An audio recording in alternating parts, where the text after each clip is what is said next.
By the way, the top 4 offenders, it was Facebook, Instagram, then Google, then WhatsApp. So the top 4 were Meta.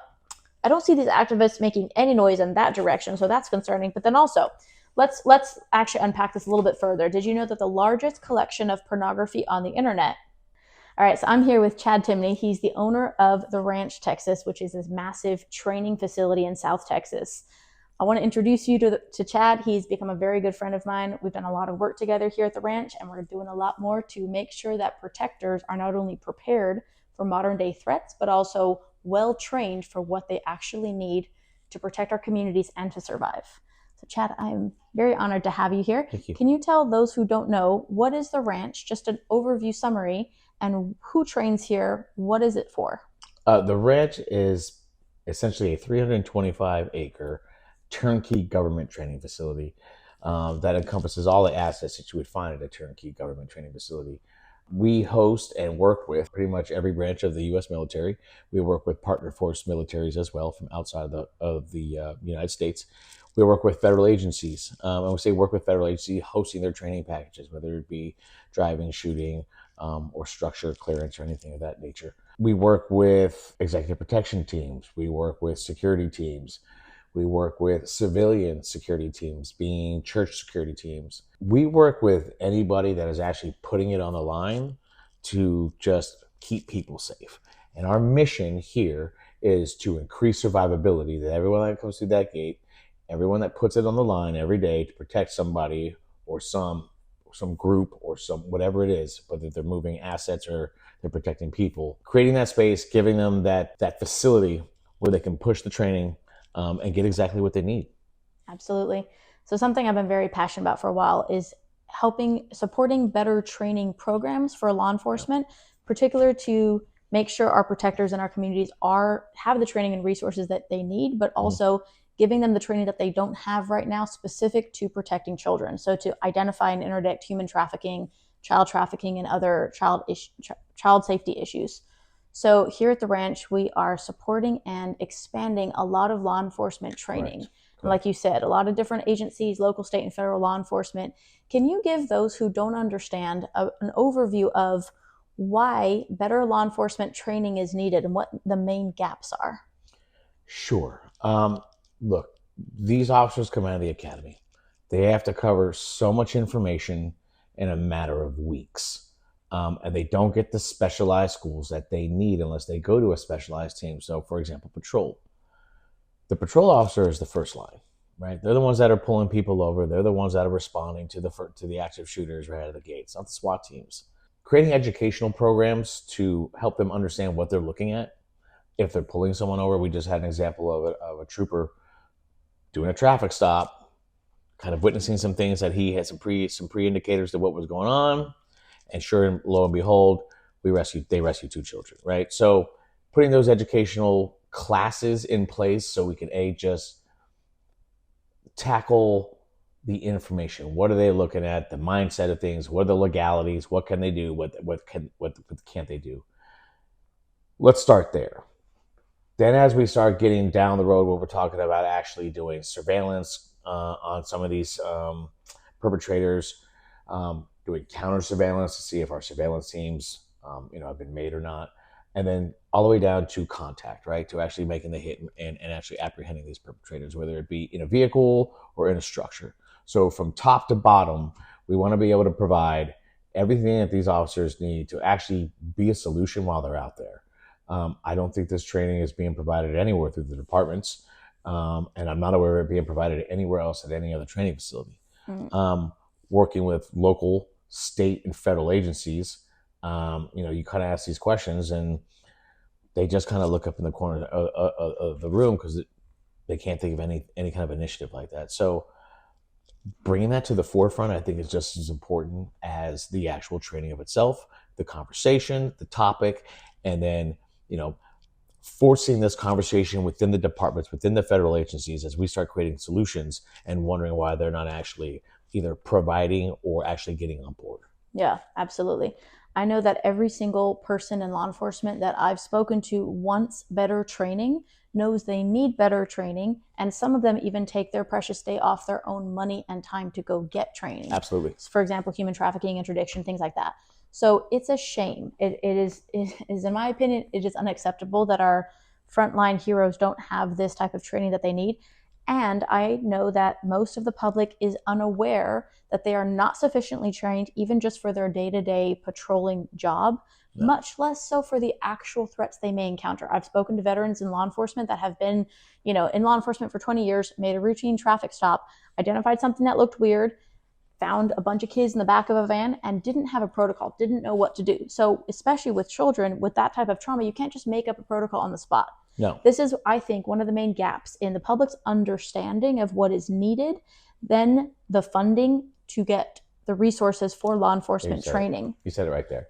The reason they're not getting the training usually comes down to a multitude of things that are happening, including funding. But I think if the general public knew how undertrained our patrol officers are on every topic or subject, I think they would be talking to their elected officials about these funding issues and making sure that these guys are actually getting what they need. Look, we're coming off a really weird time in law enforcement, and some of these past administrations, from this defund the police, and some of these politicians still remain in place, and some of that methodology and some of that mindset still remains. So yeah, we have to combat that on top of it. But going back to what you said with the officer coming out and doing the training on their own dime, for the first time ever in history, they're able to go on their phone and see all of this training that's being provided.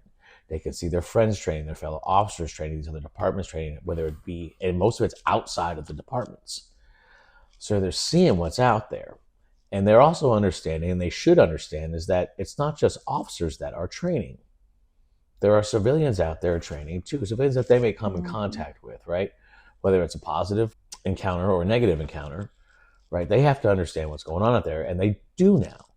So that's what we see. We see officers showing up to these open enrollment courses on their own dime to acquire whatever knowledge it is that they think that they're not getting, because they understand that we're teaching that here. Absolutely. Right? And that goes from the firearms, the CQ packages, down to what we talked about, down to some of the educational classes that we want to host here. Yeah, absolutely. It's exciting for me, and it's an honor to be a part of everything that's happening here. Not only the type of protectors that come train here. I tell this to people when I tell them about the ranch. 100% of the protectors who train here are the type of protectors that would and do protect children. Absolutely. Yep. They have a lifetime of putting it on the line, right? Yes. Again, so, and sitting around the fire and understanding who these people are. You're absolutely right.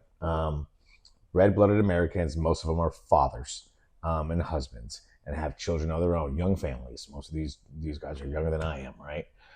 So young families, and yeah, they totally get it. I think the network that is being created here of, first responders, first line protectors, is going to be essential into kind of getting some of the things that we want to get accomplished. Yeah. And then bringing everyone together somehow or another, leveraging the assets, leveraging the skill sets of each of these organizations and individuals, and putting it all together. And that's kind of what's happening through these training packages. Yeah. Absolutely. We're doing some really cool things here at the ranch, not only in terms of training, but also research and data, and the data informs the training and vice versa. So it's a cool thing to see from behind the scenes. And the bringing different agencies and professionals together to complement each other, to collaborate in the ways that they can, and also to share information and resources. Absolutely. It's an incredible thing to witness, and it's something that I hope more agencies and officials will be able to do. Having this facility here is also very unique because it's combining not only service members, but we also host open enrollment courses for civilians. Correct. So like you mentioned, there's civilians that come here and take classes. Those same people, when things go down in our communities, we need not only service members and law enforcement to respond. Yeah. We need prepared civilians. That's correct. So let's talk about, you're a father, you have kids. From day one, since I met you a few years ago, you've been very passionate about this mission to protect children. Like literally just one of the people that I knew from the beginning. I was like, we're going to work together. Tell us about, in your opinion, why should the suburban dad, the guy who has a tech job, who isn't in the tactical training realm, why is it important to be a trained protector? Well, there's so many reasons. Let's start with just like the lone trained dad, right? How about just the role model and the kind of example he's setting for his children and his son, if he should have a son, right? Um, but more importantly, they have to take the security of themselves and their family within their own hands and not depend on anybody because nobody is coming to help you. Mm-hmm. That's just it. So I think it starts there. And we can look inside of ourselves and see where are the weak points. Where are the things that I do know? What are the things I don't know? And what are the things that I don't even know that I don't know, right? So Mm-hmm. I think just immersing yourself in some of this training, getting involved in the community helps you become that asset to Yep. your family, Yep. right? Now that starts bleeding out into the community. Now let's just say there's on this street, we have 3 prepared dads, right? And I don't mean prepping. We're not talking about digging underground bunkers, right? But how do we just wherever we're living, how many people are in our home, are we married together? What are the things that we're putting in place to just be a harder target, increase survivability for my family and for my loved ones, and at the same time become an asset to that street that we're talking about, that community. Right now we've got another dad that's prepared and another dad that's prepared, and that's kind of what we're seeing. Is I'm seeing these civilians come down and everyone looks at the tactical training that they're doing and what they're getting accomplished, but what I see is a plumber, I see an electrician, I see a carpenter, and they've set up this group and they're training together. But outside of the actual training, think about how valuable they are to each other. One can build houses, one can wire the house, one can plumb the house, right? And their families come together. So now we're getting into community, and it just snowballs, and it just keeps happening. These things keep happening as far as capabilities. You're increasing your capabilities within the community. It just goes, and you're building a bigger network and a community like me and you discussed. So I can just keep going on and on and on as to why, right? Self-confidence, right? Well, let's talk about hard skills.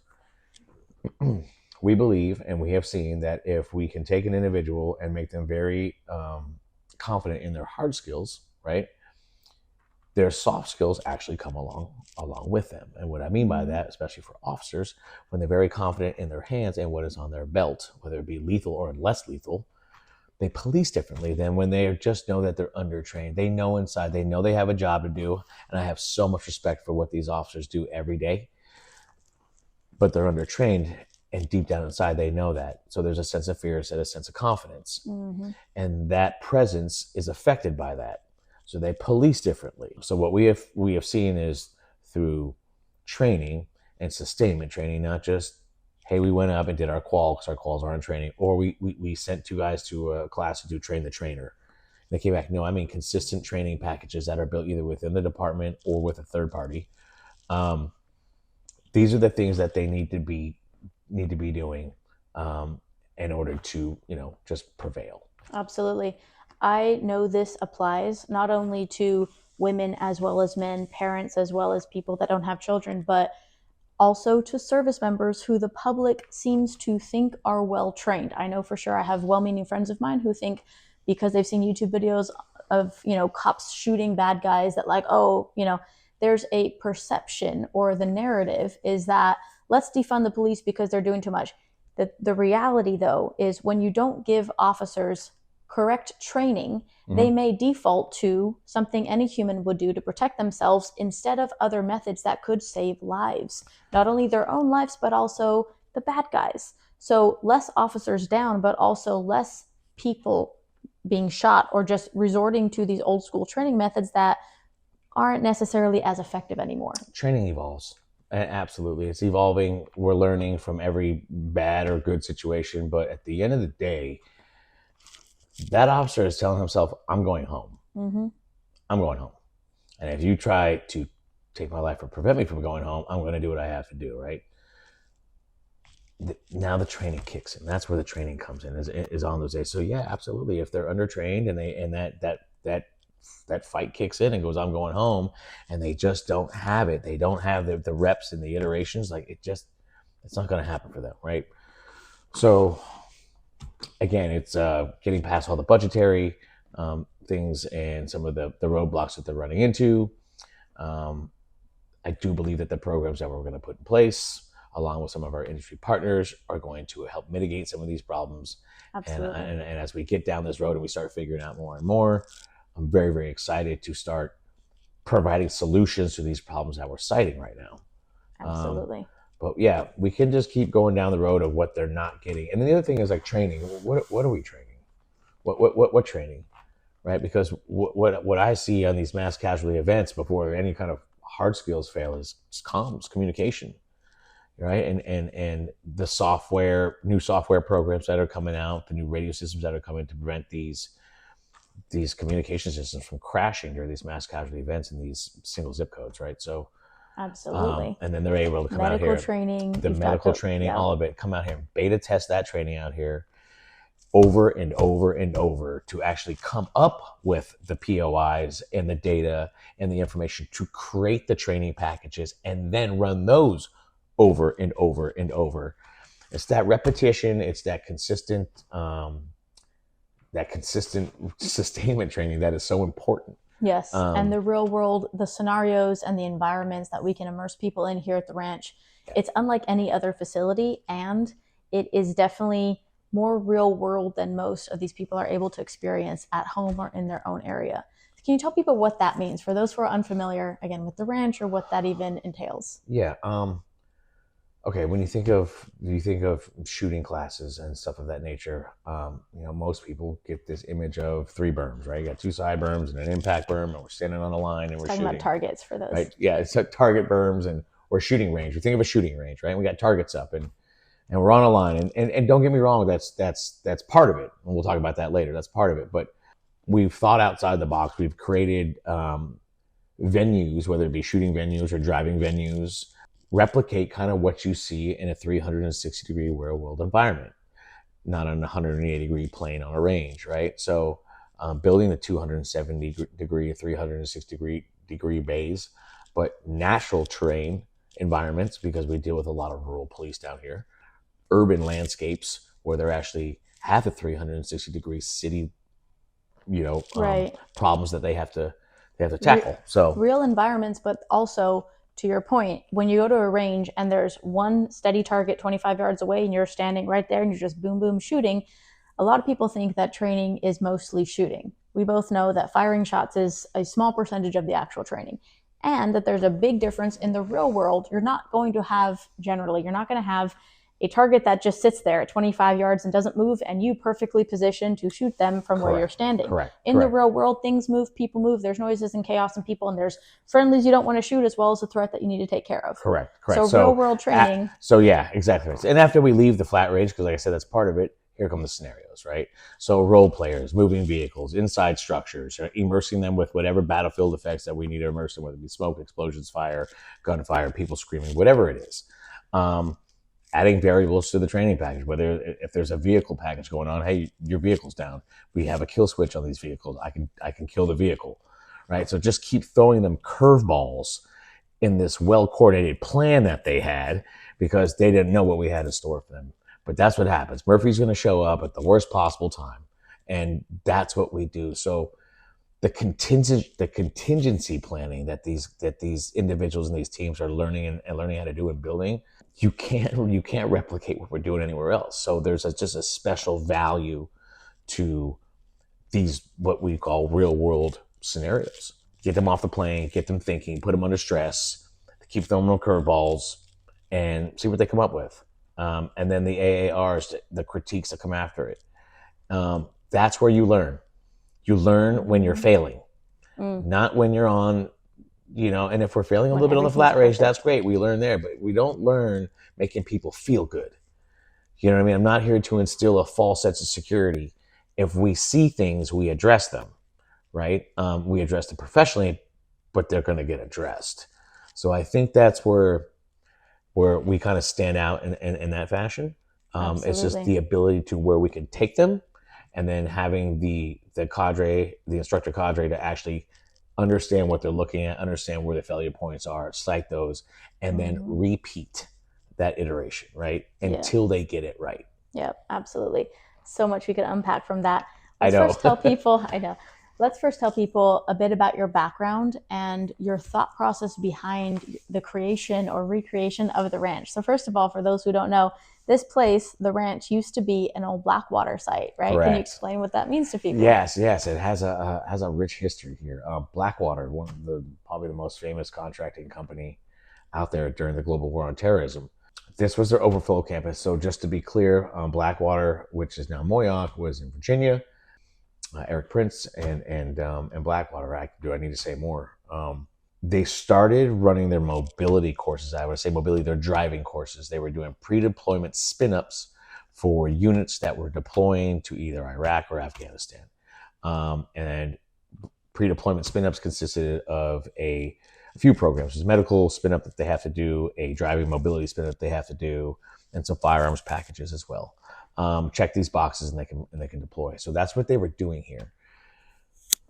What I got told is this place is the result of this design, I should say, is the result of two Air Force OSI colonels that came in here and kind of laid out the design on the acreage that they had. I don't have all the details, but that's what I was told. We purchased the place, understanding kind of what it was, but it was called ITI. It was International Training Incorporated. The sign was still out front when we purchased the place. But what I didn't know is that there were people watching. There were people that had worked down here that held this place in high regard. And this place was dear to them. I didn't realize the amount of history that was here. I've learned, and I'm still learning about that history. But these individuals found us. And we're like, hey, we're kind of watching what you're doing. What do you plan on doing in this place? I told them, I said, we can help you. And lo and behold, these were the guys that were here. Right? These are the guys that had deployed previously and now were here teaching and training. Some of the names I recognized, and we started bringing back the band, from the guys in the shop, to the guys that bring the vehicles here, to the guys that are actually running the programs here. They all had history teaching here. So it's really cool. They get together, they share the war stories of the things that happen here. And these guys are legends in their space and in now as well as trainers. Oh yeah, I have so much respect for all these guys. Hold them in such high regard. Some of the greatest individuals I've ever met, salt of the earth men, yes. Families, grandfathers, but guys that have a lifetime, 2 lifetimes of putting it on the line and have experiences that help with the teaching. Right, there's textbook teaching and there's teaching that comes from experience. When you apply the textbook to the vignettes, understand what worked and what didn't work in those textbooks, came up with the ulterior solutions, those contingency plans that we talked about. You can't buy that. You just can't. So having those guys wanting to come down here, get back to business, and help this brand do what it's supposed to be doing and help this facility touch who it's supposed to touch was really special to us. So yeah, we're really proud and really privileged to have them on board. Yeah, absolutely. Yeah. So tell us about your background as a professional shooter and everything you've been through and what brought you here to the ranch. It's what an unconventional story. Keep it simple. Yeah. Okay. From Las Vegas. Was running businesses alongside my father and my family in the convention industry. I started shooting competitively at the age of 29 years old. What is that? 2006, 2007, right in there, right? I had gone to a couple of these defensive academies. I had learned a few things. I mean, really kind of opened my eyes to what I didn't know, right? But what it did is it made me hungry. Like I was thirsty because I've been hunting and shooting most of my life.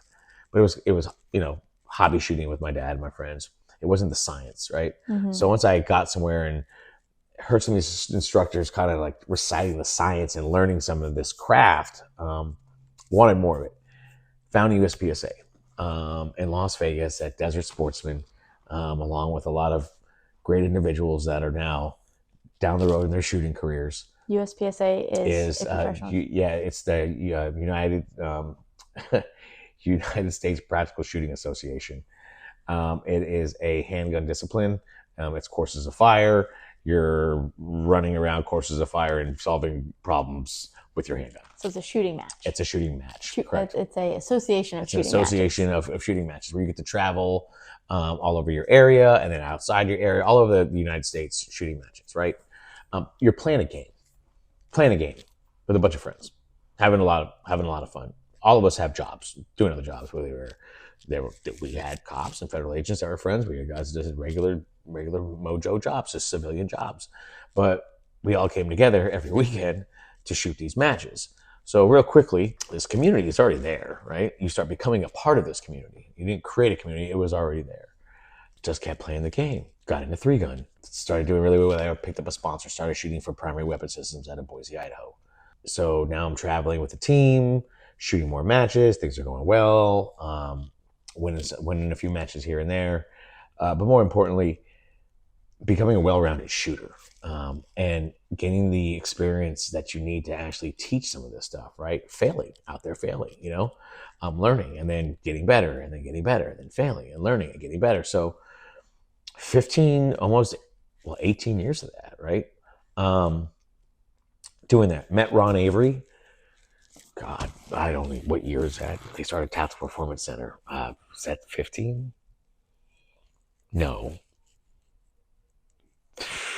That's got to be 2013. I have to get my years together. Don't quote me on any of these years, but met Ron Avery. He hadn't started Tactical Performance Center out of St. George. We were shooting a ton of matches out of St. George. Everyone knew who Ron Avery was. We kind of latched onto him, me and a few other guys, and we started just going to all these classes. Started tutelaging under him. Tutelaging. Oh, okay. Tutelaging under him. Is that a word? Right. So started learning under Ron, going to all these classes with a bunch of guys and names that a lot of people know. When Ron spoke, he was just answering questions that I had had for a really long time that no one had really answered. And I mean, I had seen everybody, like some of the greatest names, traveled all over the place, right, just to take their classes. And I learned a lot, don't get me wrong, but like Ron was just kind of good at putting together all the puzzle pieces. And he just spoke to me as far as like the shooting goes. So took that on. Started teaching, but he gave us the ability to articulate the craft at a very high level and really started having an impact on how people shoot and improving their shooting, specifically law enforcement, right? So really got a taste for that, understood through playing this game for all these years, I have this skill that is very valuable to certain individuals. And that's when I realized this is what I want to do. So trying to figure that out, I had an armed security company with a partner out of Las Vegas, did pretty well with that. It was right around the time of the Route 66 shooting in Mandalay Bay. So the whole town, when I say town, the corporate America within Las Vegas, which is all the casinos, is going armed. There's this big push for training. So we got really busy. 18 months later, contracts dissolve, the emotion goes away. And I'm looking for work. This is the nutshell story, okay? But come down here, running an oil field security gig for Overwatch Security, just trying to pay the bills. And the owner of this place lets us know that he has a training facility for sale. Now, what I skipped is while I'm doing all this shooting and teaching out of Las Vegas, we had a group of guys, and we were looking to maybe build our own facility, right? We had seen a share of facilities doing this teaching, and just felt like we would just be more valued to our customers if we had our own place, right? So we went looking. Outside of Vegas, state line, Arizona, but just millions and millions and millions of dollars of dirt. Didn't have remotely that kind of money. Investors, all these bankers, just kind of out of my wheelhouse, right? So I just put it on the back burner. I came out here to just pay the bills. And this guy I'm working for has this training facility for sale. Tells me it's in Dilley. We slow rolled it for a few months, took a look at it for a while and put it together. And lo and behold, in 19, we bought it. Moved in. It needed a lot of work. It was sitting here for 5 years. It looked like Jurassic Park. Like there were animals running around. I didn't know what they were. Like just exotic shit everywhere. Overgrown. Buildings overgrown. But it was like a time capsule. They had just closed this place and just never came back to work. So really weird family photos still on desks. petrified coffee and the coffee pots, all the statements of work, these offices were like they just picked up and left, like they were going to come back to work and just didn't. Very odd. So unpacking this time capsule was kind of fun when we bought this place, but that's where the work started. So you've told me before about when you would go to some of these training facilities, you saw some gaps in what you understood was needed. Yeah. And tell me about how you're filling some of those gaps here at the ranch today. Correct. Look, we come from this community's a bunch of gruff individuals. I'm a little gruff in my own right, but what we saw was a lack of customer service is what we saw.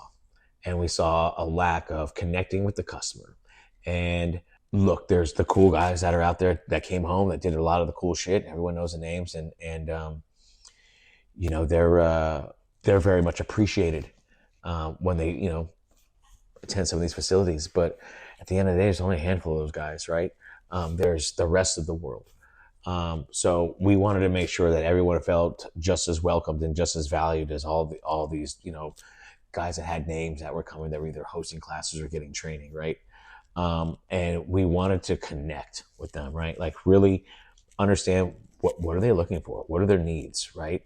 I have classes that we provide, but like, let's get down to it. Like, what do you need? Can we build out a custom POI for some of these clients?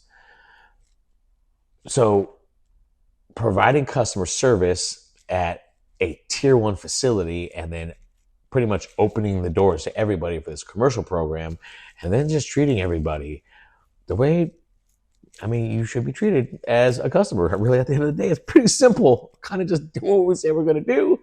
Absolutely. You know, high work ethic. You know, just I don't even go down that road, Yeah. but you know what I mean? Anyone who's been to the ranch has seen you and your handful of guys running this place in a supreme fashion that you don't amazing. see anywhere else. And it's a handful of you guys out there doing the actual work, as well as making sure every customer's needs are met and that they have everything they need for a great training experience. Yeah, we've created. I have this philosophy that I learned just working. No one sat me down and said, "This is how we do things." I had a great example of my father, and we carry that on. And I was out of a different industry, but it works. You go to work for them, whether it's a good day or a bad day. You go to work for them. I'm going to tell you right now, not every day is a good day. Some things just break. Some things don't go right. But if you're able to have that hard conversation with your customer and just be honest and have some accountability, and either what went right or, more importantly, that what went wrong, and work that out with your customer, the trust that you garner from that is second to none. Absolutely. Again, just connecting with them and being here. But you're right. We keep pulling this off with a small, merry band of of individuals that run through, are very unconventional individuals. But we've created this tight-knit family here. Everyone's got each other's back at a very high level, personally and professionally. They have a lot of pride in what they do, because their name is attached to whatever it is they're doing out here. They have formed their own relationship with our clients here. I've got groups that show up here, shake my head and go, "Where's Ernie?" Right? Like, I didn't even talk to Ernie. Because, you know, Ernie makes their program work. The facility support here, with the amount of people we don't have working here, it's pretty incredible. Yeah, absolutely. I don't have a formula for you. You know, I wish, like, there's this blueprint. I know for sure, like, with your background and the experiences that you've had, on the one hand, it seems unconventional that someone who hasn't been law enforcement or military is running the place. And on the other hand, you have a business background, you have a customer service background, right, with event planning, with corporate events, with all the different trade shows and things that you did. You understand how to run a well-oiled machine and how to deal with people. And we both know that that's maybe 90% of it is just dealing with people, making sure they're happy, have what they need, able to discuss their concerns and feel heard. Yeah. And above and beyond that, that's, to me, that's just basic business, right? Right. But then there's understanding the training. It's not just a training facility, go train. It's making sure things are done correctly, not only so that everybody is safe, and thank God there haven't been any injuries here, but so that it's done correctly. So you tell me about some of the training programs you've helped design, even for some of the agencies. I don't know what we can or can't say there, but you've helped put together some of these programs that are being used overseas. Correct. Yeah. We've had the privilege of working with a lot of great individuals and agencies and putting our touch on stuff. The ability to understand the basics of business is like we just kind of discussed and we decided. And the firm understanding of training and blend those together, I think, is why this is working so well. And what I mean by training is not just running a range, right? Like, Right. I keep going back to the game.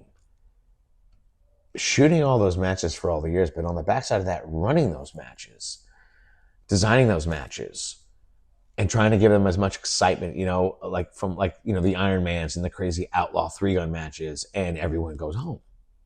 No one got hurt. For a decade, we ran these crazy matches, these black rifle matches, these 2-gun, 3-gun matches. We're very good at that, right? Mm-hmm. So if you think about it, the business background, because we're kind of talking through this right now, the business mindset that I acquired working with some of the people I got to work with in the convention industry, the philosophy and how to treat people, the whole the customer service stuff, right? Then the understanding of not only being the end user as the pro shooter for so many years, shooting for great companies and just playing the game for myself even before that, understanding it from that side of the table.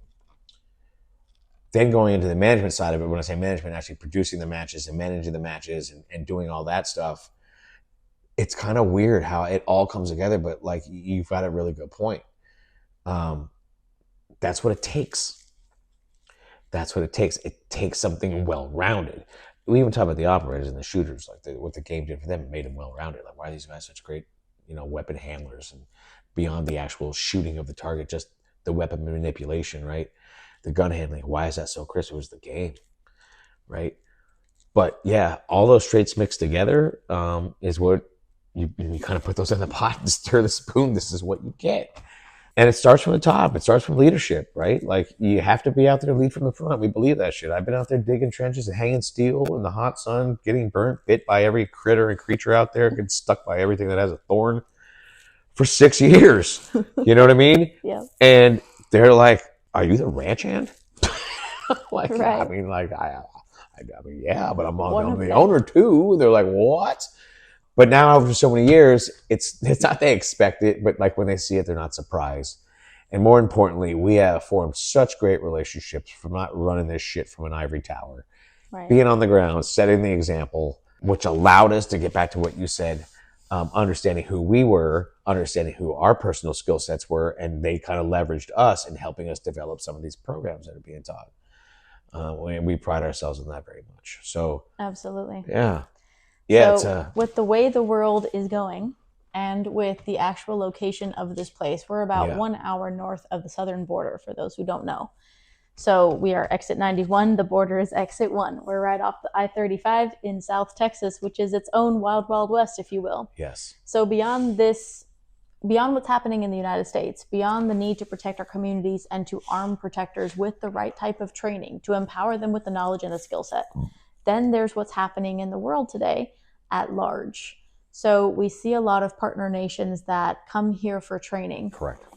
Let's talk a little bit about that and the need to make sure everybody's on the same page in terms of us and our allies with training. It's astonishing how we're working with some of these partner forces and some of the things we're doing with them. It's been a privilege, again, to work with them. And when you think about it, it's just kind of like this bigger picture.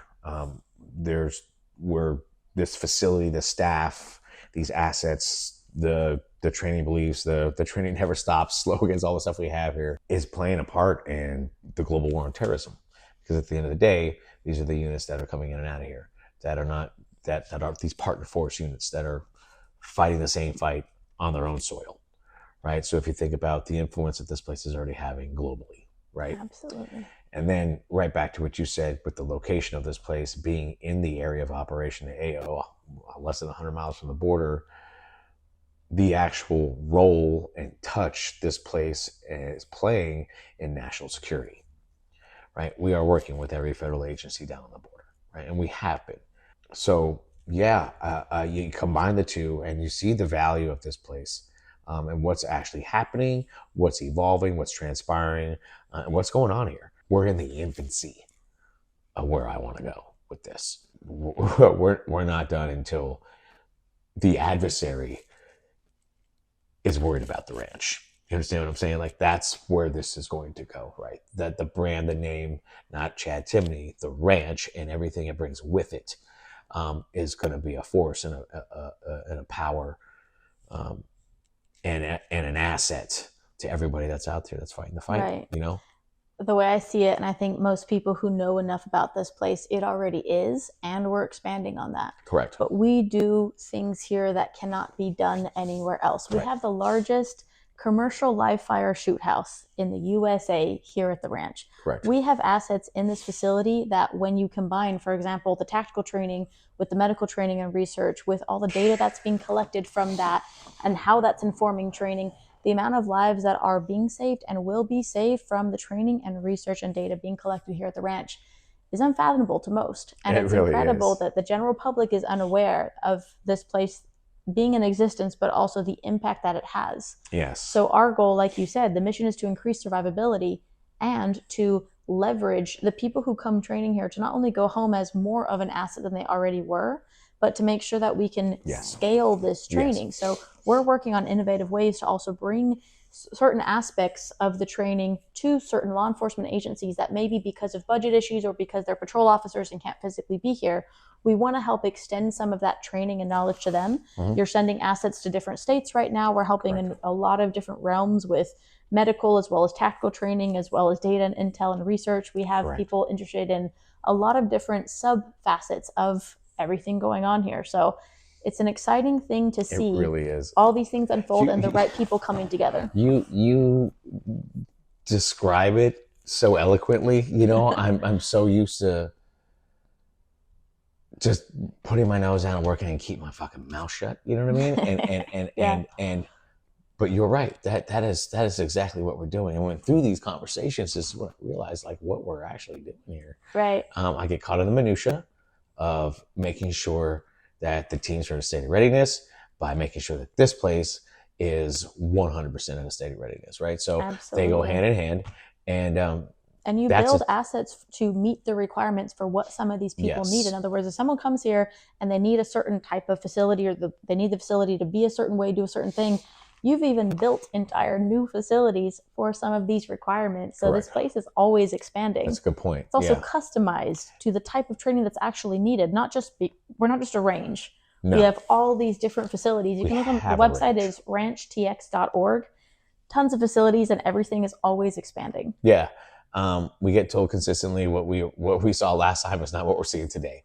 Absolutely. Right. So always improving, always expanding, whether it just be, some polish, or we've actually increased capability, right? And whether it's something that we saw that was missing, or something that a client brought up and said, hey, this is what we need to, further, this training and kind of get what we need, because the landscape is changing, right? Absolutely. Whether it be stateside or overseas.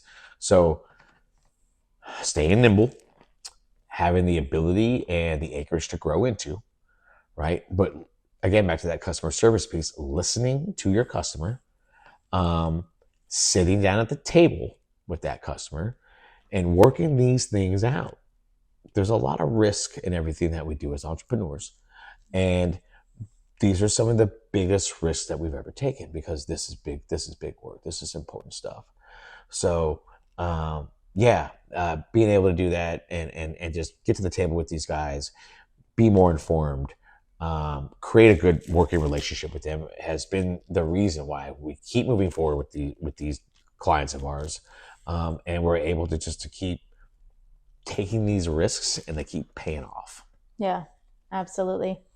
I want to tell the short version of how we met and how we started working together, because it's a cool we story. kind of joke about this all the time. Like, it makes no sense, and it also makes perfect sense. Both of us coming from our completely separate backgrounds and rather unconventional, if you will, and then meeting each other here and now working together here.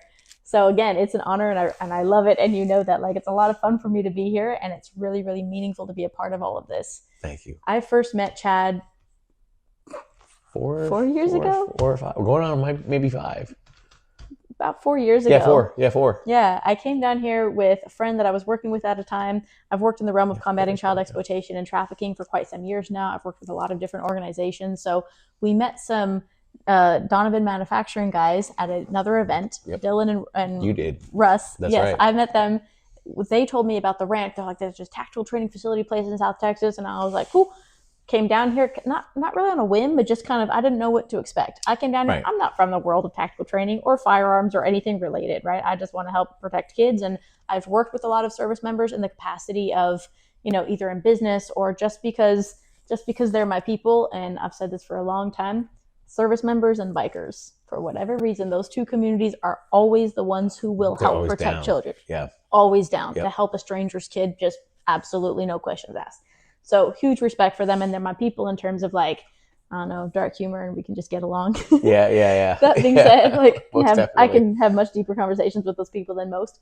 So that being said, came down here and met you briefly. You gave us a tour of the facility, and there was something about this place. So me with my limited understanding, especially at the time of this world, right?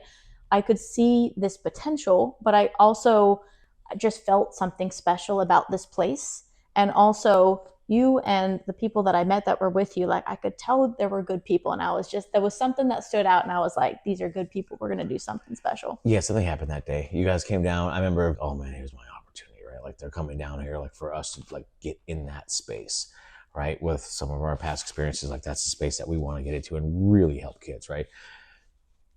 I understand kind of what you were feeling when you met them or heard about this place, because you kind of understood what your organization was doing, and somehow or another they're going to be able to use a place like this, right? There's something down there, so you came down here to check it out, right? And then we drove you around, and me, you, and Ross sat down in that Tahoe and talked for like an hour.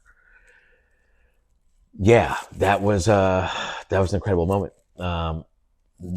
At that point in time, I remember just the internal conversation I had with my people, because you got to remember, I had just had a couple of the ministries that came down completely unrelated, and Ross was here for a limited amount of time, and he kind of witnessed all that, and that wasn't happening before or after, and then y'all showed up, and then we got into that conversation with you specifically, and then you guys left, and he said some strong words to me about just like, hey man, there's some things happening here. God's kind of talking to you. You need to listen. And I was like, whoa, go on. Right? That was the first. Yeah, it was the first time we actually got to really understand what I got to see your passion. Because when you spoke about it, you are who you are. I mean, you worked it out. And I was like, dude, she is like, holy shit. Like, wow. Yeah. I'm not even knowing the role that you played at that organization at that point, but was like, damn. And now it sounds like she's like, yeah, like, it sounds like you want to help. We're like, yeah. I'm like, okay. So we were kind of waiting at that point after you guys left, like, what's next? Well, I remember one of the things that stood out to me, you were like, how can we help? What can the ranch do? How can we support, right? Yes. So I meet a lot of people. I talk to a lot of people. I have, a lot to say about protecting children and child trafficking awareness and all the things and people's questions, etc. I'm kind of used to the general spiel. With you guys, it was like straight into action. And again, that's very consistent with the experience of most service members, even though Ross is a he's 18 Delta. Yeah, he's from 7th group. Right. So I didn't know you guys didn't know your background or not, but I was just like, okay, this place not only wants to help, they are positioned as a training center. Like anybody who is combating child trafficking and bad things, like to me, it just matched like, oh, this place has a very specific purpose in this fight, right? Then the passion, just knowing the owner behind it, like the people behind it, that means a lot, because of course that can go all kinds of ways, but keeping that in the right hands, absolutely, that's hugely important. So there was a couple years where it was kind of in the back of my mind, and there was also possibly a limiting belief in my head where I was like, I'm not from this realm. I don't know, let me try to connect you with people who hopefully can use this, because I want to see someone use this. And we had several of those conversations. Absolutely. And we followed up with like, how can we use this place? What can we do? How can this place help? It wasn't for a couple years later that I came down for an event. And then, so this is just a funny story. I came down for one of Donovan Manufacturing's event, and we just kind of got to know each other a little bit better, little by little. But then maybe a couple weeks after their event, I got this text on like a Friday night from Chad, and he goes, "Hey, what are you doing on Monday? Do you want to come down and get kidnapped?" And I'm like a few hours north, right? And I'm like, I'm assuming what he's saying, but it's also like the only human in the world that could probably ask me that, and I'd be like, sure, yeah, I could come down, no questions, right? Like what you said. So I come down, didn't ask a lot of questions. I was like, yeah, no problem. So I come down, and there was some, how do you say it, partner forces? Yeah, partner SF teams. Yeah, we had some out of towners in town. Some high level, highly trained people, and they needed a hostage role player. So I just got to be there and be.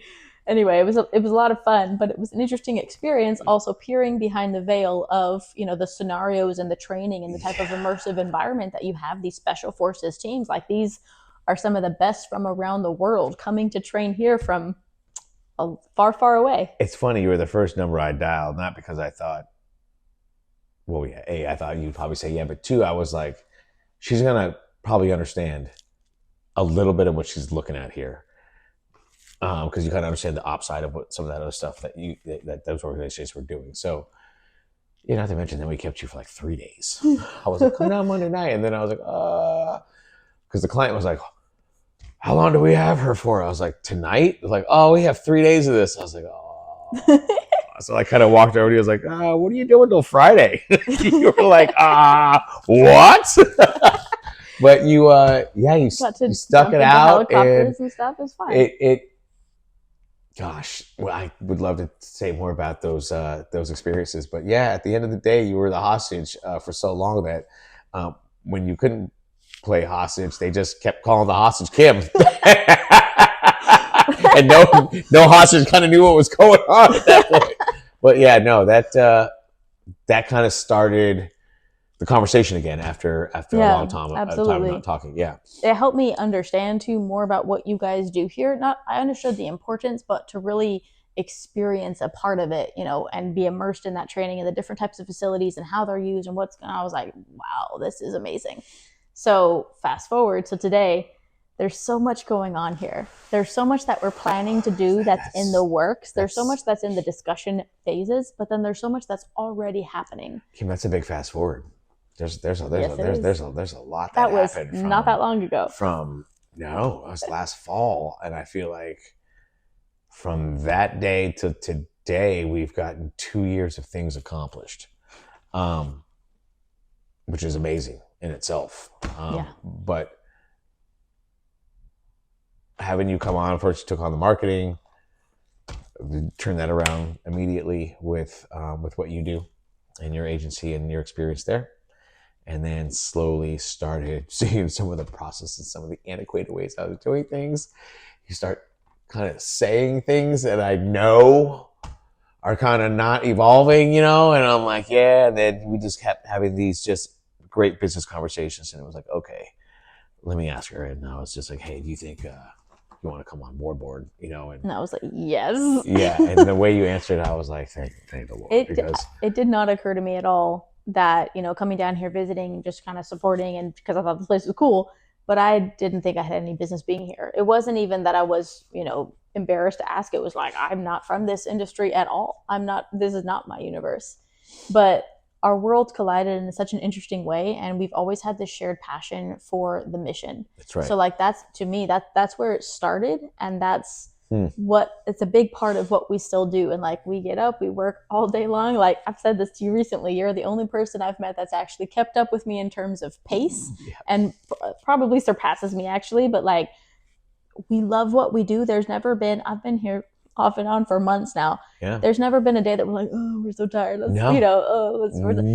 We don't have those days, which is like, people think we're lying when we say that. No, this fierce passion and purpose that we have here, like, it's definitely not for show, and it's not something that, like, behind closed doors, we do late nights and long conversations, and we love it. And we're like, oh, we should go to bed. It's 2:00, Yeah, absolutely. But let's talk about some of there's so much we could talk about here, but just some of the programs we're developing, some of the training, and also our focus on this mission, some of the ways that we can work with people to expand that. So Chad has recently come on as a board of advisors on my nonprofit, which I'm very honored for. Thank you so We're much. Yeah, collaborating on a lot of things Yeah. with supporting law enforcement training, Yes. bringing some of that training here, helping to expand some of that training to them, but also helping. One of the reasons I launched this nonprofit is to help unite the experts, because there are so many worlds of people that do not have cohesive conversations that need to, first of all, be experts in their realm, but also collaborate with other people that can help us build out an effective strategy. So, soapbox. The word unite and collab, like those are the two that stand out, because that's not what's happening, right? So, creating, I see like this roof, right, where these organizations and these training partners are coming in together, and then me and you are like putting together these pieces. Everything from the usage of the combat medics that we're using for some of this research stuff to the Blake Van Pelt LE programs, and making sure these officers are getting what they're needing, and while it's getting TCOL accreditation and all this stuff. There's this roof, and that's how I look at it. And me and you every day sit over there and we try to figure out the chess pieces. This move equates to what? That move equates to this. This move equates to this. Okay, right? And in the back of our heads, there's three things going on. Is A, while we make all these chess moves, we have to continue with increasing that survivability and keeping these teams at a state of readiness, right? So that's kind of like the philosophy of the decisions. And then the long-term programs that me and you want to get to, the end goal, like the you know what I'm talking about, the horizon stuff, and making sure that we move the chess pieces in the right way to get us there, right? So yeah, absolutely. You're right. All the cliche sayings that I kind of laughed at or scoffed at all have meaning now. It's crazy. Yeah, absolutely. All of them do. And we it's from witness experience things on a daily basis, on a weekly basis, that we laugh and joke about it in a appreciative way, in a grateful way, because you and I could not have fathomed, first of all, the fact that we working together here for sure, but just all the things that are happening and all the people that are coming into play. You and I have also both worked with a lot of people, both in business and in other realms, that were not right for that time, that season, that fit, whatever it is. And unfortunately, we've had experiences of, a lot of people we would never work with again. That's right. So we're very selective with who we work with. Yes. And we have both developed quite the sense of being able to decipher whether or not someone is for real, has the right intentions. And there's a lot more to say there, but it's incredible to see the right people, the quality of people that come together here at this place, the conversations that happen after hours and around the fire pit. I know. It's incredible. The stuff that we don't talk about, the stuff that you don't put in the business plan, the stuff you can't put in a spreadsheet. The stuff you can't even quantify sometimes. That's right. So meaningful. It really is. How many instructors have come and said, hey, either the fellowship that we see here with the guys here, or like God runs through this place, Chad, or the connection that, these teammates that didn't have before they came, it was just spending 7 days here on a TDY, right? Like, absolutely. There's something here. Absolutely. And I've had more people in this place, in the chow area, the fire pits, on the training, in the ranges, just like wherever I am here, when I tell them even just a little bit about what I do in combating child exploitation, I've had more people here in this property say, how can I help? That's right. Not from the standpoint of like, oh, you're so strong, God bless you.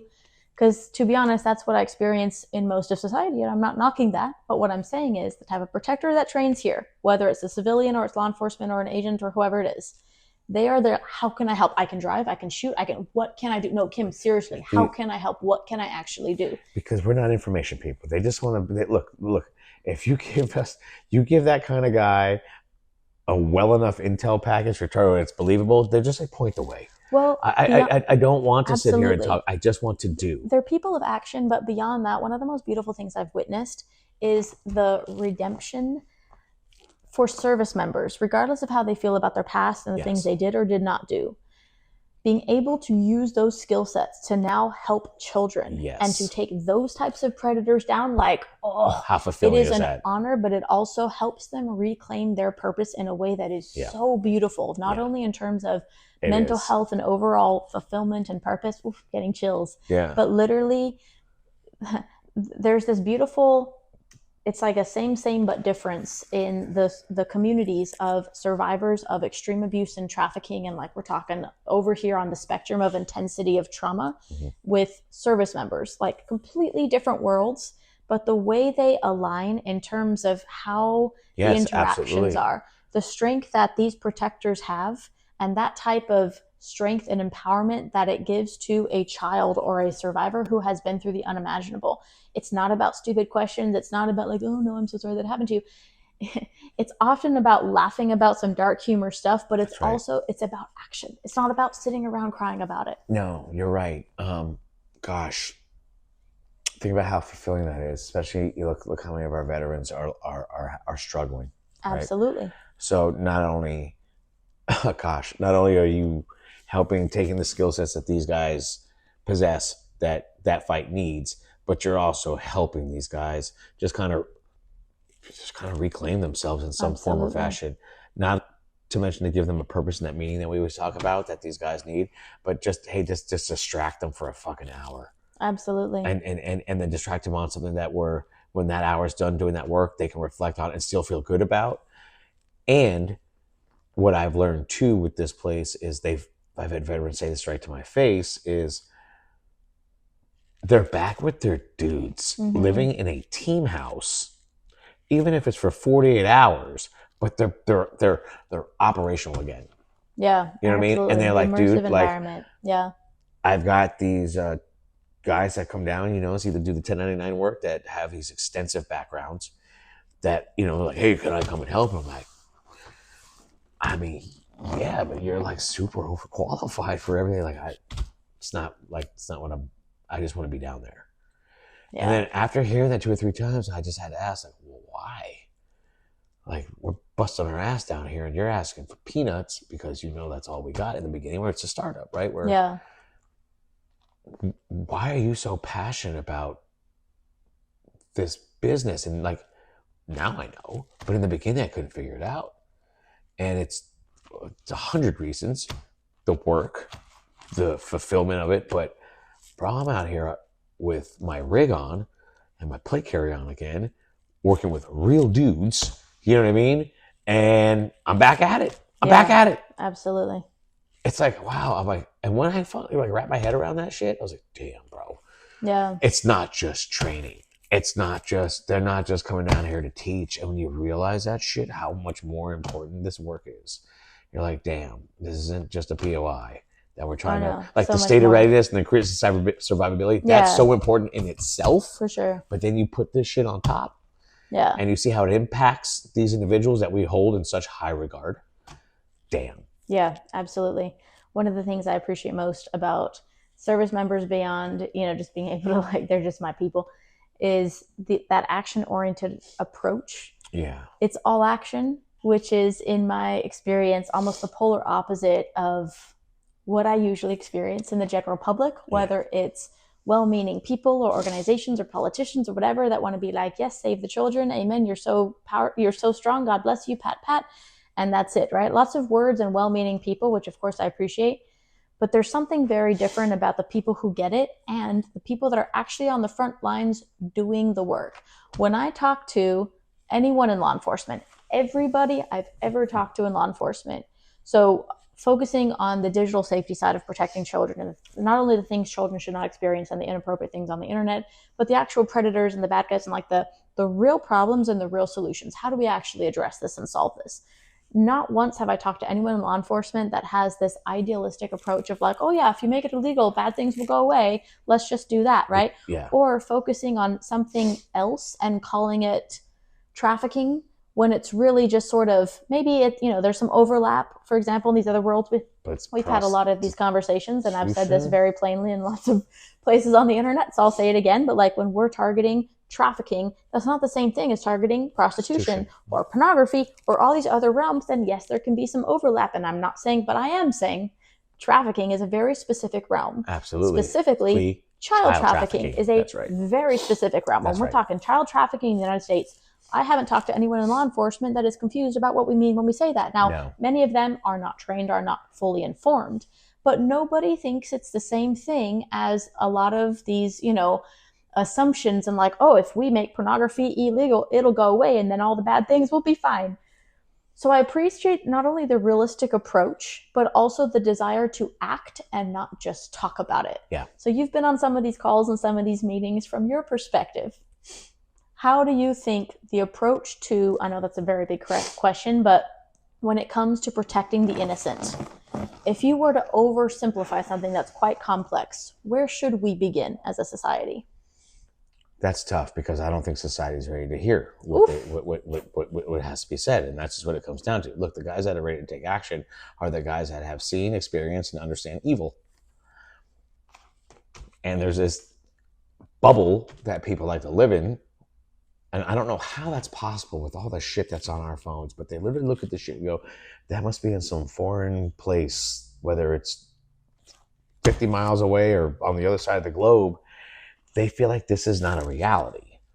They watch these shootings, the news, whatever it is. I don't even watch the news anymore, and I'm fully aware of what goes on out here. Right. Now, we're privy to a lot of information with what we do, but they're not ready to hear that. And I think that is why you see such a polar opposite from the people that you talk to outside of this place or outside of this community and the people that have, because they've already seen it. Our job now is to have the people that are like, let's get after them, and somehow give them the vehicle, the information, and align them with the real organizations that need these people to get this work done.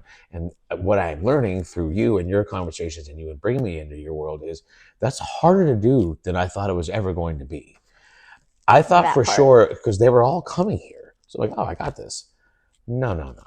And then shit, on top of it, we've learned that some of those individuals and organizations that we don't want to be working with from the get-go. So I understand the distrust in the organizations. I understand why those people are talkers and these people do. What I don't understand is how nobody or some organization or people haven't figured out how to put this together and make child trafficking a frontline conversation and not the last conversation that we're having after all this other bullshit. That's how. But at the end of the day, we're going to hurt a lot of fucking feelings doing that. If you don't believe it's happening, you can't be a part of this. You can't be a part of this conversation or the solution. You have to accept what is happening and understand what's going on.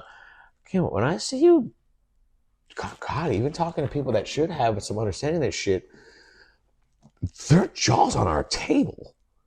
And you're not, I've never heard you say, and this is because of how I feel. You're always like, this, here, I'm saying this because here is the stat, whether it be a DOJ stat, multiple research statistics, quantifiable shit that is public record, right? Yep. So this is not theoretical. This is not opinion-based information. But again, you've been in some of these conversations with people that we both would assume should have a good understanding of what we're even talking about, and much more so the problem. Like, we should know what the real problem is if we're going to create an effective strategy to solve this problem. That's right. You've seen how there's a need to even correct the premise, and I'm talking about well-meaning people who I want to believe are truly in the fight for all the right reasons. Yeah. You see how sometimes the premise is completely incorrect. Yeah. You know what word pops in my head right out of the gate with these is, and I'll say it, it's corruption. It's the ability to be compromised with money. That's what happens. Listen, I really, this is what I believe. I believe there's the dirty perpetrators, the evildoers that got into this right out of the gate, just to defraud people and use whatever cause. I mean, because they do it with other causes, but this one in particular. Then there are the people that actually got into this with something good on their heart, and that they're going to make a difference, and they got around money. I sent you that James O'Keefe video for a reason. Mm-hmm. Like, bro, he said that shit. I was like, whoa, because that's where all my problems stem from. We're two individuals that were compromised from the premise of money. And without getting into that road, you know the story. I lived it. I watched it change people. And I've seen it happen with other situations that weren't mine, but that one was mine. So they're compromised individuals, and they're doing it for the name of money and power. Well, I see it on a spectrum of intensity, and this is definitely me choosing to be positive, as well as truly acknowledging that there are well-meaning people who are truly misled and unfamiliar with the real issue because they don't have lived experience, and that's fine. That's nothing wrong with that. But my point is, there's well-meaning people that are misdirected, and then there's a spectrum of intensity to the people that are exploiting the problem, which I believe makes you part of the problem. But that's who's misdirecting. So that's the issue. Absolutely. Like, they're misdirected for a reason. Absolutely. So who's disinformationing people, right? Oof. And there's the problem. Mm-hmm. You know, so who do you trust? You know, Absolutely. God, I gotta tell you, I'd be. I mean, how much would you be willing to bet that there's people that are giving up their hard-earned money, thinking they're actually doing something when that money's going to something? Oh, I know a lot of that. So that's one of my problems with massive organizations that are collecting millions of dollars in the name of combating trafficking. Yeah. Very specific issue. That's not porn. That's not prostitution. That's not all these other things. Raising millions of dollars in the name of combating child trafficking. That's right. And they're not combating trafficking, point one, but point two, they're taking well-meaning people's hard-earned money who are contributing to what they think is the solution when it actually is just nothing or actually part of the problem. So I've seen that to varying degrees. To your point, though, it's a very important point. The reason I see those people as part of the problem, not only because those resources aren't going to the actual survivors who need it, to the actual cause, but also because we are distracting even the authorities, law enforcement, the legal system. We're extracting the politicians. We're distracting the conversation away from the problem and therefore the solutions. That's what is almost the most harmful thing about it. Within the chaos, the evildoers are allowed to move. And somehow or another, this conversation has been kept in such a chaotic state from, to the Jeffrey Epstein book list of shit like this. How long is this going to go on for?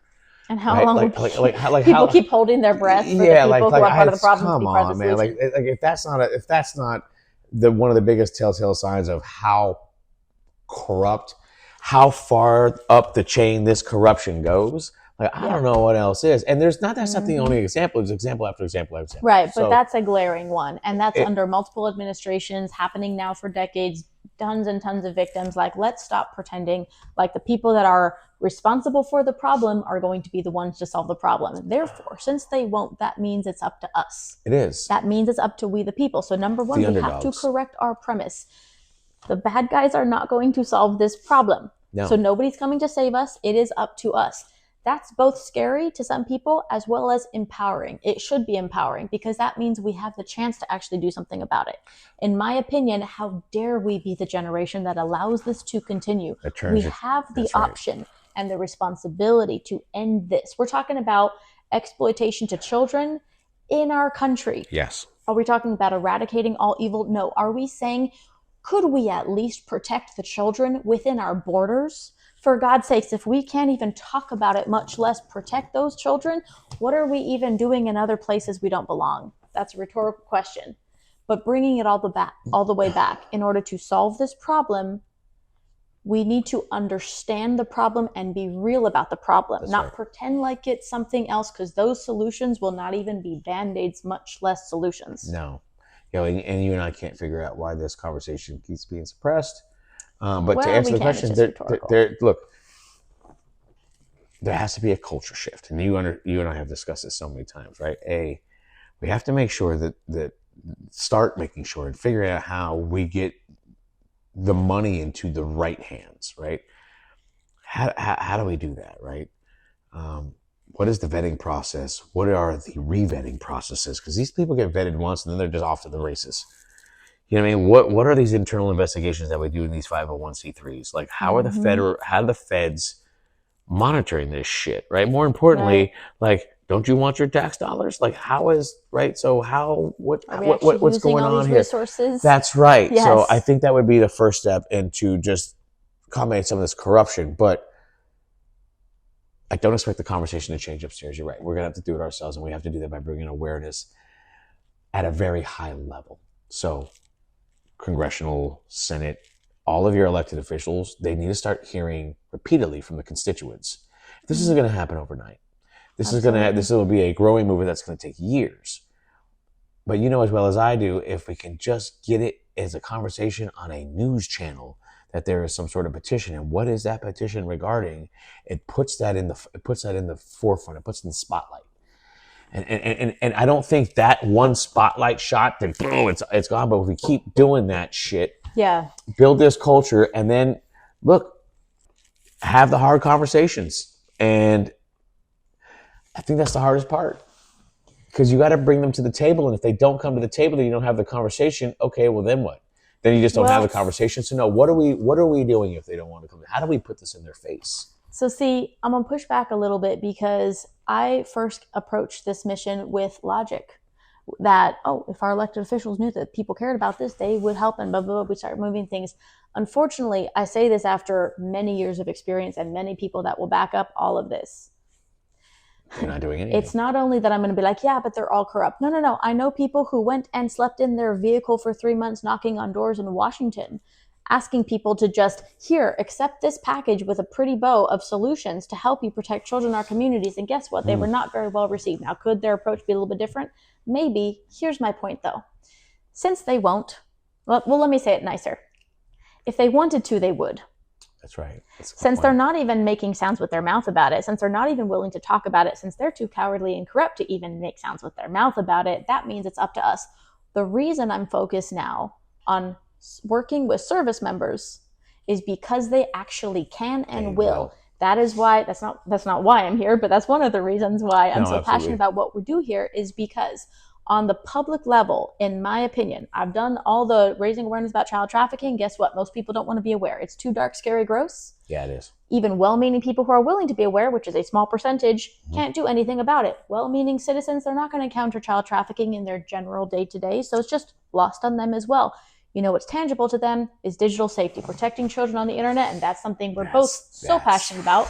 Now, that's something we the people can do a lot to make measurable impact in, and that's something every family can protect their child from. Guess what? It's preventable 100% of the time. So now then, we'll just expand on that. On the prevention side and on the awareness side, I focus on digital safety because it's more tangible for people, and even the politicians are less scared to get involved because it's just less scary for them. Now, on the trained protector side, those patrol officers that are out there on the streets anyways, likely to encounter this stuff, trained, they need better training, but at least they have the baseline skill sets that authorize them to act. That's right. Many of them, every single one that I've talked to, want better training, encounter situations where they don't have a protocol of how to handle this child and what to do. That's right. So they either freeze up or they know it's not being handled correctly. Right. They're not being taught the indicators that give them probable cause to take action, right? So they're looking at these and they don't have the questions, they don't have the questioning, they don't know, they don't even have the answers to even come up with probable cause when they know in their gut there's something going on here, right? So that's what you're talking about. And they're too overwhelmed. Like, look, I'm not trying to give law enforcement more to do. I'm trying to give law enforcement more resources so that they can better focus on this. Here's one of the rhetorical questions I ask when I do public speaking. Why don't we have a federal agency that is dedicated to combating human trafficking? In other words, why aren't they even pretending to care? Yeah. But more specifically, I'm not expecting local police officers to also now combat human trafficking. I'm saying we need a more focused effort. That's right. Now, what's incredible is that we, the people, have done some incredible things to, let's be real, find some loopholes of ways that we, the people, can empower law enforcement and work together with the people who have the authority to do some real things, to create the task forces, the investigative unit and branches. And they're out there now. There's children being rescued under investigation forces and task forces that didn't exist a year ago. This has nothing to do with politics or the administration. This has everything to do with we, the people, being intolerant of this evil and unwilling to do nothing. I think it's really interesting that this started with, me telling you that some of these people need to contact their elected officials, because you're absolutely right. And in inciting that and in understanding that, we have to, me, have to do this ourselves. And it's so interesting to hear you say that you can bang on the garbage can lid as long as you want, make as much noise and racket as you want. They're not even recognizing this, right? So but maybe we need to repackage it. So like, okay, let's take the Epstein case as an example. You know, I've done so much real stuff, but like, if they're not even willing to do that or even like pretend, okay, let's not even go there. Let's work with our elected officials to ensure that law enforcement is trained. That sounds prettier. That will result in votes and support. Like, I'm being a little bit sarcastic here, but I'm completely serious. No, I love that. One of the biggest reasons that I was like, a couple years ago, I was like, I don't know how, but I need to get involved with law enforcement training. That sounded so crazy a few years ago. And I was like, I need to find somebody to do this, right? Here we are. Yep. This is 100% a God thing. We have this conversation all the time because like you and I did not know any of this 6 months ago, several months ago, definitely not a year ago. Nope. Here we are at the most prestigious law enforcement and government contracting training facility in America with the ability to give these people the training that they actually need just to protect our communities. Yeah. But then we can also insert additional resources, which we're already working on, in terms of how to identify this stuff, what to do, and what the best processes are. Then it goes beyond that into, then where are we putting these kids to make sure they're safe after rescue? Yep. Then what's the aftercare? Then what's the trauma informed? Then what's the medical care? Now it's expanding into all these other related realms that need to be addressed. No, you're right. Just the elected officials are going to be the route, as you just decided. But what I'd like to touch on is some of the digital defender work that you kind of glazed over, some of the great work that you're doing with digital defenders. And more importantly, you understanding that there is actually software that has been created that is actually eradicating some of this CSAM stuff, which isn't exactly child trafficking, but is relatable, right? Sure. Right, and a problem in its own right. Mm-hmm. But again, it's one thing to not understand the problem, and then it's one thing that there's not a solution, whether you understand the problem or not, right? And a lot of people are like, I'll just throw money at it because I don't have the answers. So we just donate money and hopefully they have the answer. Right. It's another thing for them to not understand the problem, but know there's an answer. Mm. Like, what are we talking about here? Like, when you told me that shit just recently, I was like, wait. Because you're so passionate and you were just like firing away. I was like, stop, rewind. They did what? Yeah. That exists. Like, remember, I was like, so that exists. Remember, like that exists. That has been third party verified. Right. And I'm gonna let you. Yeah. Well, explain what that is, but that right there, that goes right back to everything we're talking about, right? They don't even know. Like, how do we let them know that exists? Because if that exists, the right people are going to want more of that, and then the right people are also going to go, hey, where does that go? Right. Where can we take that? Where do we apply that to? Right. Like, that's go ahead. Let's touch on that real fast, because what you're doing with digital defenders, and I'm going to let you go in a minute, but also you help me understand how it can start on a computer or Roblox or just on the internet, and it can actually lead to physical interaction. Absolutely. Was eye-opening for me. So you're not just protecting kids on the internet, you're protecting kids, period. Oh, 100%. Their safety and innocence in the real world, which can be affected by the digital world. But. So I think the alliances you've made through digital defenders, I think, are not only out of the ordinary, but just brilliant. Thank you. Well, and then what's going on with them and what they have created and what the understanding of what they have there, I think is going to be one of the early answers to, actually making a difference. Yeah, absolutely. So I'll summarize this point because I talk about it for hours. I've done lots of podcasts where I detail this, but the summary is that I'm not just calling it digital safety to have a pretty name for it. It is to make it more palatable to the general public because they do not comprehend child trafficking. And you know what? That's okay. What I do need them to do is something more tangible. So I'm all about not only unpacking the problem and spoon feeding the truth, but also giving people action items, because knowledge is only power if you do something with it. Right. So I'm not about these people on the internet that are just like #save the children and think that they're part of the fight because their thoughts and prayers at it. That's not how we fight this. We have to actually act, and there are very tangible ways to do so. So in the digital world, not only do we know that most children, unfortunately, have access to the internet, point one, that's like a big red flag. There's lots of problems there, lots of inappropriate things, but also the things I've seen while pretending to be a child working undercover with law enforcement, doing these undercover stings, ops and things to just identify predators and help take them down. what I've seen while I'm pretending to be a child on the internet is shit I cannot unsee. It's things no child should see.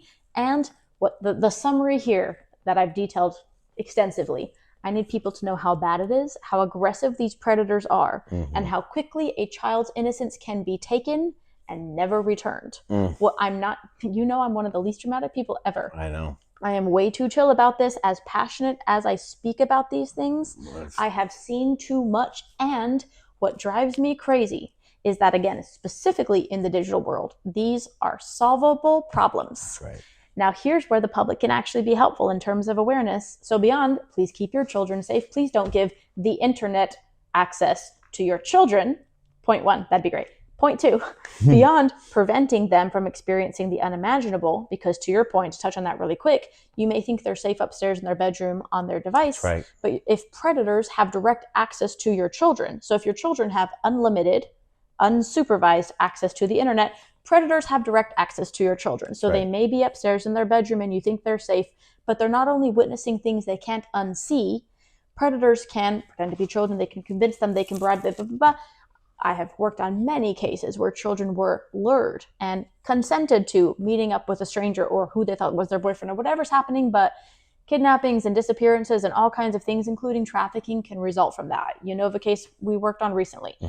These things can begin in the digital world and result in real life. However, lots of exploitation can stay in the digital world and it's still exploitation. It can even lead to trafficking staying in the digital world. That child could be in their parents' household, having dinner with their family, and they are being trafficked during the day. So all that to say, very passionate about the things I can't unsee and the solvable problems that the public is not aware of in the digital world. The public's not aware of. So here's where the public can be helpful. All right, summarizing a whole lot here. There are many organizations calling themselves anti-trafficking that are really just anti-porn organizations. Now, they're collecting millions of dollars in the name of combating sex trafficking or child trafficking, and they're really just anti-porn. So I'm not pro-porn. I'm just saying those are completely different conversations, for one. So blurring the lines in defining these terms does not help us combat these problems. It does not help prosecutors prosecute, or law enforcement, or anybody in any realm of expertise. It does not help any of us. Thank you. Also, we need a different approach to these things. Also, there's a big difference, massive difference between adult sexual entertainment and child exploitation. Number one, child exploitation is already illegal. So we don't need new bills. We don't need more pictures taken and papers signed. No new laws. We just need to enforce the law. Okay, number one, let's start with something that's already illegal. Let's not even debate whether or not we think pornography is moral or whether or not we agree with it. Let's just start by protecting children. If you are anti-porn, I'm going to call you to action. Start with CSAM or I call BS. I said what I said. That being said, I don't see these organizations focused on combating child sex abuse material. I see them saying porn is bad, make it illegal, and it'll go away. Right. And I have a hard time with that, but I promise you, every single person in law enforcement laughs when I tell them that. Yeah, and I'm not even being facetious. I'm saying that's not logic, folks. That's not reality. They want adults to be adults. Problems. That's not even a Band-Aid, though. If we're even pretending let's just pretend we all agree that it's bad. Okay, make it illegal and it'll go away. Are you serious? Yeah, right. So much more I could say there, but let me bring it back. Okay, so anyway, that approach does not make any sense to me. And the fact that they are not focused on combating child sex abuse material, I don't call it child pornography because there's nothing pornographic about a child. I agree. Point one. Point two, we need to separate this whole conversation because this you're line in the cement. You're the first person that I heard say that, and I was like, wow. I should not be the first person saying this, but I have not heard other people say that. I've never heard anyone say that, and it's so true. You know who I actually heard that from? There's nothing pornographic about a child. Who is that? The owner of Pornhub said that. And I was like, so let me talk about that for those who did not know. All right. Yeah, talk about that. Yeah. So, this is a long story short that I've detailed on many podcasts. The summary is that I saw a lot of activists and organizations collecting millions of dollars in the name of combating trafficking that were anti-porn, but specifically calling out Pornhub and saying, take down Pornhub. It's full of child sex abuse material and illegal content, all these terrible things. Look, not a porn user. I don't know. So I look into this because there are these very specific claims being made. Right. This is a long story short, but after thorough investigation, in addition to evaluating the third-party findings from NCMEC's 2023 report, NCMEC, the National Center for Missing and Exploited Children, publishes an annual report of the child sex abuse material that they have identified on every internet service provider, all the big tech platforms. Right. Okay. Also, the DOJ did a 30-month investigation into ALO. So ALO is the company that owns Pornhub and a bunch of other porn sites. The DOJ had full access to all their back-end everything for 30 months. And found Read what? their dissertation. They found no illegal content. The one thing they found that they questioned or pushed back on was that one studio, not Pornhub, but a third-party studio, had forged some kind of consent form for adult sexual entertainment, pornography, whatever. They basically forged consent forms, so they found that that piece of content was not, because Pornhub requires a consent form for every model featured in their content. I've done extensive investigation. I'm kind of jumping ahead here, but here's the point. There was very bad exploitation that occurred on Pornhub, who was owned by some nebulous overseas entity until March 2023.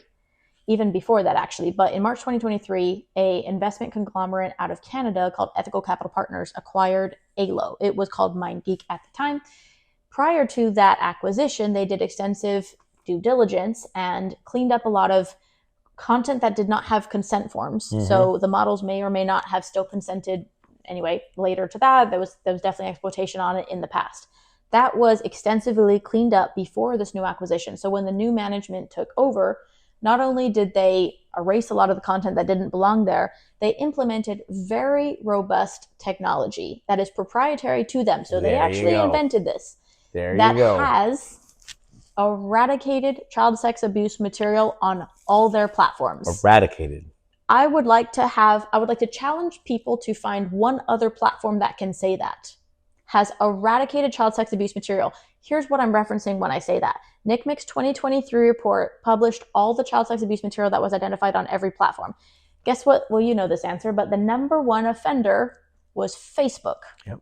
17.8 million identified, reported instances of child sex abuse material on their platform, followed by Instagram at 11 point something million, followed by Google, followed by Twitter, followed by TikTok, and then Snapchat, etc. Okay, so by the way, the top 4 offenders, it was Facebook, Instagram, then Google, then WhatsApp. So the top 4 were Meta. I don't see these activists making any noise in that direction, so that's concerning. But then also, let's actually unpack this a little bit further. Did you know that the largest collection of pornography on the internet is Google Images? Completely free, completely not blocked. And by the way, age verification laws do not apply to Google Images. Nope. No parent would think to block Google Images from their VPN or their server. So we're not even making the noise in the right direction, but we're also like, what is this noise even about? Okay, so point 1, NCMEC identified all this harmful content on all these places that are not being talked about that we consider very family friendly, so that's concerning. ALO's platforms, though, which includes Pornhub and all the other ones they own, had zero child sex abuse material. Yep. That's pretty freaking amazing, and it's also concerning that these activists and organizations are just making a lot of noise about take down Pornhub, and they're making accusations as if current day problems exist. There are headlines being published current day saying it's a crime scene full of child sex abuse material and all these things. So those are incorrect accusations per NCMEC and the DOJ. If someone can prove me wrong, I would love to see it because that's important to me. I'm not here to defend Pornhub or market them. I'm not sponsored by them. No, let's be really clear. We're not advocating for any porn sites or porn.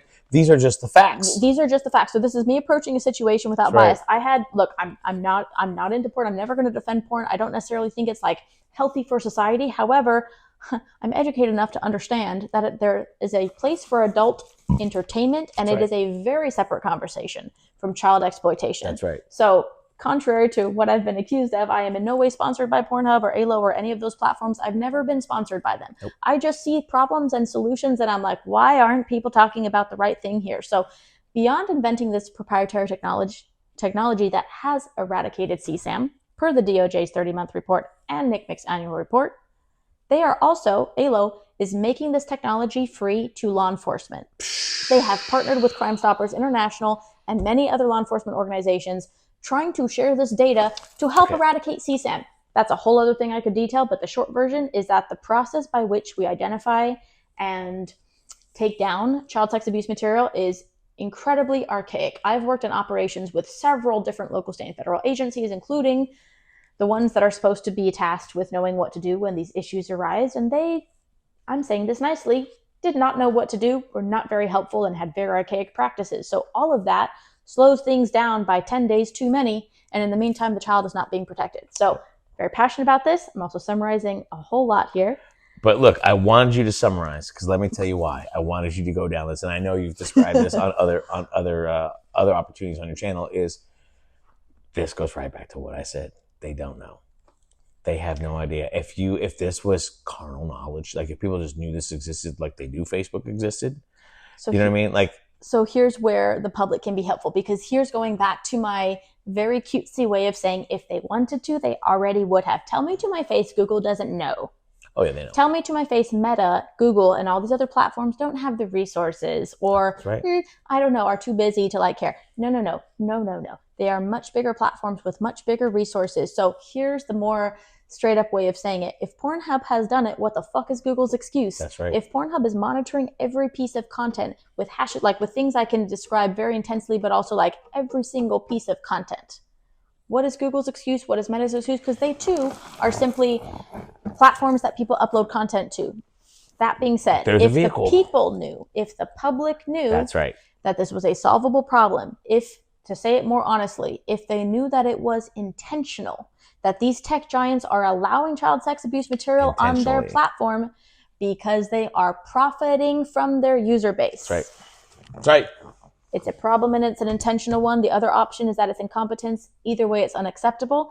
Hypothetically, if the public knew that XYZ search engine had eradicated child sex abuse material and was monitoring every piece of content to make sure it wasn't illegal, what a concept, would they or would they not boycott Google and use XYZ search engine who was not allowing illegal content, That's right. specifically child harm? Yes, they would.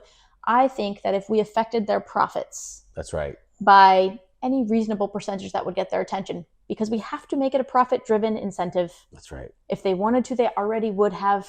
They don't. Let's not thoughts and prayers. Let's actually implement real solutions. What does that mean? It means making it a profit-driven incentive. It doesn't mean pretending like the bad guys are going to solve this problem if we make them aware of it. It means we, the people, using our power and our voices That's right. to bully them into compliance. That's right. It means not being afraid to talk about protecting children. And that's going to take some time, but I think, like you said, we use the things that we're doing, the brands, the channels, the IG, everything that we're doing to just put that information on the forefront until it starts being echoed. Absolutely. You know?